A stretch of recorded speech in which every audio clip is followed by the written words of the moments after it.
Bagbati sa ating mga viewers, noong nakaraang araw ang Philippine Social Security System ay nagkaroon ng forum sa Antique. Dito tinalakay ni SSS President and CEO Maasait ang patuloy na programa ng SSS na naglalay makapagtulungan sa mga kooperatiba sa Antique upang mapahusay ang pagpaparehistro ng miyembro at matiyak ang regular na pagbabayad ng contribution. Ang SSS ay kasalukuyang nagsasagawa ng mga Nationwide Stakeholders Forum para palawakin ang Social Security coverage at maabot at mas maraming miyembro. Narito ang ikatlong parte na naging talakayan, panoorin mabuti at pakinggang maigi. Yes, hello. Good afternoon.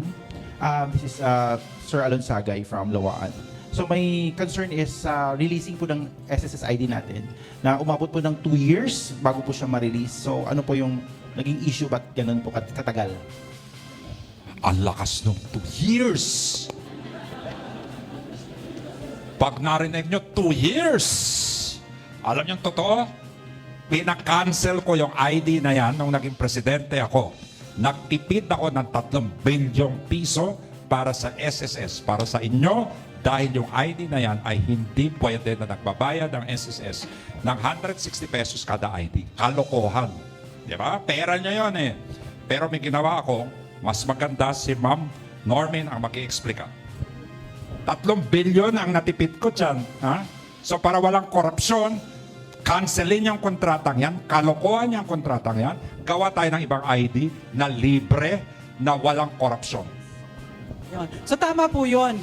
Yan. Kasi yung dati meron ho tayong tinatawag na UMID ID na binabayaran po natin ang pag-operate niyan kasi meron tayong biometric capture, meron po tayong card production. Alam nyo, ang ginawa ho namin, yung UMID ID na yan, ginawa ho namin siyang functional card, maging UMID ATM pay card. Kasi ang benefits, ang loans, and even the refunds po ninyo sa SSS, lahat ho ngayon, hindi na ho tayo nag-check.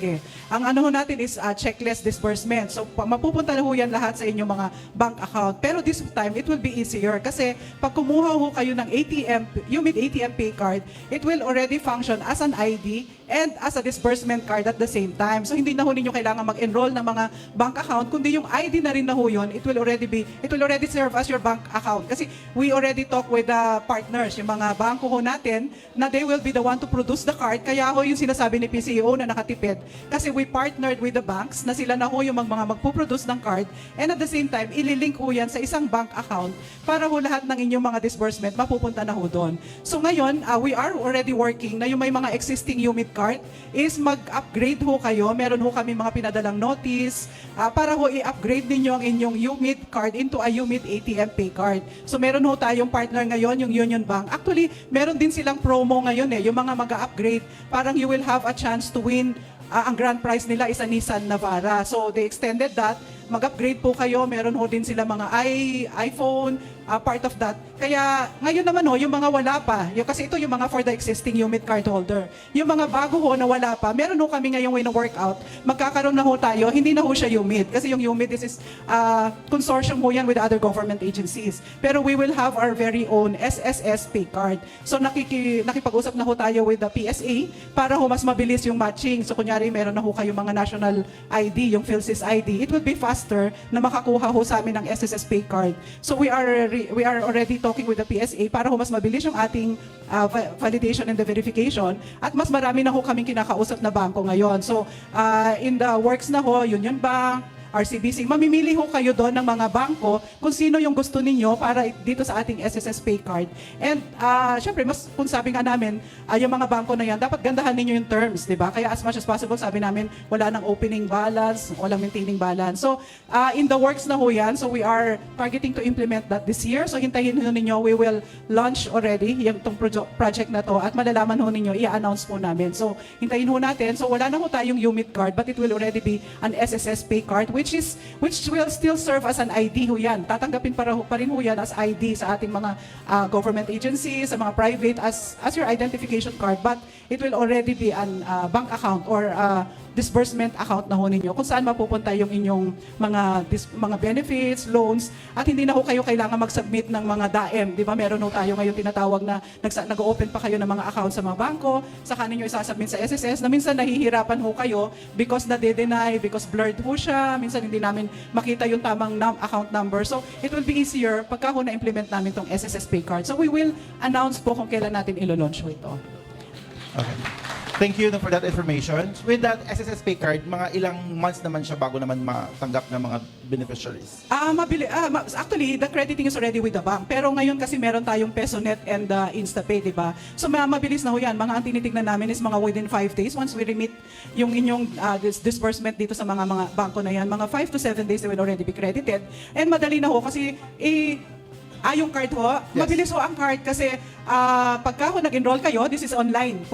Dapat mag-open na ho kayo pala ng inyong My SSS account sa aming website. So actually, in-encourage namin lahat ng member na mag-open po ng My SSS account para nakikita ho ninyo yung record. Yung mga sinasabi natin kanina na baka hindi na-remit yung loan payments, yung contributions, makikita ninyo. And mabilis ho yung enrollment. Magko-consent lang kayo doon, we will inform the bank.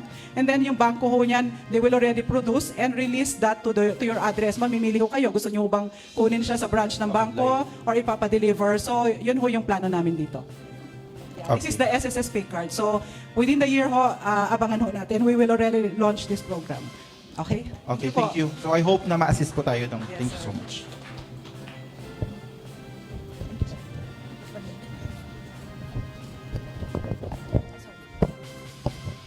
Good morning. This is a manifestation from the cooperative sector. Appreciation for the SSS, especially for Antique, na kami sa cooperative is recognized by SSS as partner, no, in extending the mga services of SSS. No? So we're thankful from Bilison, Hamtik, meron dito Pandan and other cooperatives na magiging partner na and soon baka ma-extend pa with other cooperatives, no? Because we're willing from the cooperative sector, we're willing maging partner and as extension arm of SSS. Request ko lang siguro, ma'am and sirs, kung pwede ho para ma-advertise, no, at malaman ito ng mga miyembro from the ground that the cooperative is already a partner of SSS, kung pwede kung may mga collaterals or mga advertisement or mga flyers or mga tarpaulins which ma-promote, no, ng cooperative at the ground na pwede na available na yung mga services, kung pwede siguro na para mapabilis natin yung membership recruitment kasi beneficial dito sa may cooperative kasi it will generate also membership, no, with the cooperative. So ito lang request, ma'am, para mapabilis natin yung yung promotion ng Sige. So, madalian namin tutugunan yung request mong yan. So, inuutusan namin yung aming public affairs, no? Na sila'y magawa ng mga public announcement kung ano-ano yung mga kooperatiba na partners natin in collection and in servicing the members. So ngayon, yung mga tao malalaman na ito pala ang mga pwede natin sa mga kooperatiba. Ganun din po doon sa mga branches. Gagawin din po namin sa mga branches namin. Ilalagay namin dito sino-sino yung mga partners na cooperative namin. So nandito po, narinig yung request nyo. Ayan po yung isasagawa namin sa madaling panahon. Sir, i-add ko lang po, paki-like po ang ating Facebook page doon and for all the updates. Philippine Social Security System official. Thank you. Hindi, saka ano yan eh. Ngayon, kung meron gusto nyo malaman ano yung mga SSS, no po, ano? Meron pa kami social media page, yung Philippine Social Security System.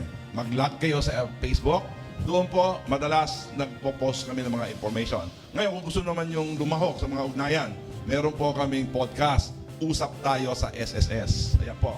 Ito po yung mga social media namin. No? So meron kayo Facebook, dapat may Instagram, YouTube, Viber, TikTok, at yung Usapan SSS po. Doon, live yun eh. Sa Usap Tayo, sa Usap SSS, pwede kayong sumali sa discussion doon. No? O ngayon, live tayo. So kung nakapost yung mga kamag-anakan nyo doon, nakikita kayo sa buong mundo ngayon. Alam nyo kasi, si Mr. Po, ilan ang followers natin doon sa SSS Facebook page natin? 5 5 million. 5 million. Gawin yung 20 million. Kaya may suggestion ako sa inyo. Mag-raffle kayo buwan-buwan ng isang cellphone. Para Cellphone. mag-register sila. Sabihin mo, mag-membro kayo, magra-raffle kayo sa cellphone. Ako magbibigay ng cellphone. Pero ako, hindi ko gagamitin sa SSS, ha? Ha? Gawin nyo yun. Implement nyo na. Ha? para maging 20 million. Ang tagal na ng 5 million eh. O isang cellphone, pangako niyo yun, ha? Gawin niyo na. Bigay niyo, i-approve ako, pera ko, bibigay ko, ha? Okay? Gawin niyo yun, ha? You come to me, I'll have it implemented. Habang presidente lang ako. Okay? O, next question. Okay ba yan? Ano lang kami dito? Andito si Gop. Si Gop. O, ayan, Gop. Ha? Gop na ang tawag ko. O, andito siya. Kung ano pa ang gusto nyo tanongin nyo na bago tayo kumain. Ma'am, kayo po. Gutom na ba kayo? 5 minutes? 10 minutes? Pwede? May pagkain ba? Baka wala. O, may pagkain, ha? O, mga hinihintay lang natin si Inday Loren, eh. 12. Basta kayo, ma'am, tuloy na po ang tanong niyo. Hello, good noon po. Ako po si Kagawad Tapotabo ng Atabay Antique po dito sa San Jose po. Ngayong ano po, second term ko na po ngayon. Tapos hindi pa ako member ng SSS. Pero actually po, nag-open ako as membership. Nakakuha na po ako ng number ko. Kaya lang hindi po ako naka-first payment. Ngayon po, 59 years old na po ako. At saka next year. So, question po, pwede pa po ba ako maka-payment or maano ko yung... Kaya ko sagutin yan. Thank you po. Ma'am, kailan ang birthday nyo? January po. 2025. Birthday kayo, 60 na. 69 ako po nung... Ay, opo. Okay. Kasi 60 na po. Ma'am, pwede ba pagkatapos kayo, pumunta na po kayo sa SSS. Bayaran nyo na para po pwede pa kayo. Okay po. Ginawa ko yan para sa inyo lang. Thank you po. Dahil po kagawad kayo. Opo. Pag tumakbo ako, pupunta nyo ako. Sure po, sure. Maraming salamat po, sir. Ma'am, hali kayo. Bibigyan ko kayo ng 570 pesos pambayad. Nahiya po ako, sir. Huwag ko kayo mahiya. First payment, sir. Bayad nyo na po yan. Thank you. So, alam mo ba, bayad mo po yan.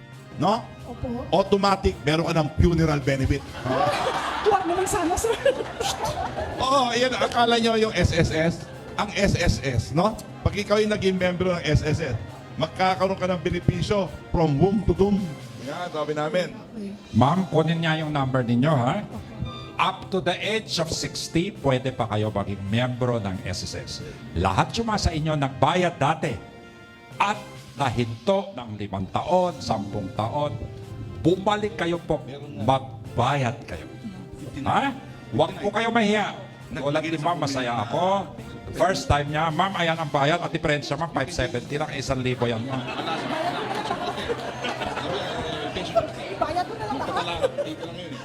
Ibayad nyo na po lahat yan. Pwede ba? Can she pay everything? Ay, hindi ma'am. 570, 140. Bold pahingi ka 140 para 2 buwan ang babayaran ni ma'am. 140 pesos. Alam nyo po si Sir Bolt, Ilocano yan. Alam nyo po ang Ilocano? Alam nyo po ang Ilocano? Pa-Ilocano. Ayan. Ayan, isipin nyo, mga executives pa nagdodonate. Alam nyo, totoo? Kunwari lang mga yan, nagsisip-sip sa akin. Ayan. 2 buwan na to, ha? 570 plus times 2. Hindi ako mahina ako sa math, ha? Magkano, ma'am? 570 times 2. 1140. 1,1?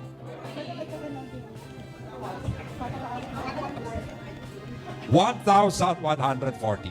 Ma'am, bayaran nyo yan 2 months. Pangako nyo. Pangako nyo. Kunin mo yung number niya, ha, ma'am? Sige, ma'am. Magbayad po kayo, ha? Before, as soon as possible po, ha? Picture tayo.